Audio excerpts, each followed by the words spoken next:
అందరికీ నమస్కారం welcome back to my channel. ఈ రోజు ఈ వీడియోలో 2024లో కార్తీక మాసం ఎప్పుడు ప్రారంభమైంది ఎప్పుడు ముగుస్తుంది అలాగే కార్తీక మాసంలో కార్తీక సోమవారాలకు చాలా ప్రాముఖ్యత ఉంది కదా। సో కార్తీక సోమవారాలు ఎన్ని వచ్చాయి అనే విషయాలను ఈ వీడియోలో మీతో క్లియర్ గా ఎక్స్ప్లెయిన్ చేస్తాను। అంతకంటే ముందు ఎవరైతే నా ఛానల్ ని ఫస్ట్ టైం విజిట్ చేస్తున్నట్టయితే లైక్ చేయండి, షేర్ చేయండి, సబ్స్క్రైబ్ చేయండి। ముందుగా కార్తీక మాసం ఎప్పుడు ప్రారంభమవుతుంది అంటే నవంబర్ 2 శనివారం కార్తీక శుక్ల పాడ్యమితో ప్రారంభమవుతుంది। ఎప్పుడు ముగుస్తుంది అంటే డిసెంబర్ 1 ఆదివారం అమావాస్యతో మనకు కార్తీక మాసం అనేది ముగుస్తుంది।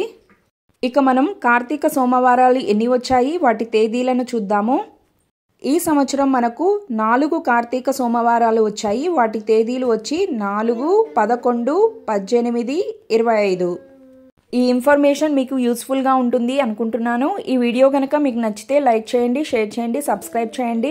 ఒక్కసారి నా ఛానల్ కి వెళ్ళి విజిట్ చేయండి, నచ్చితేనే సబ్స్క్రైబ్ చేసుకోండి। Thanks for watching.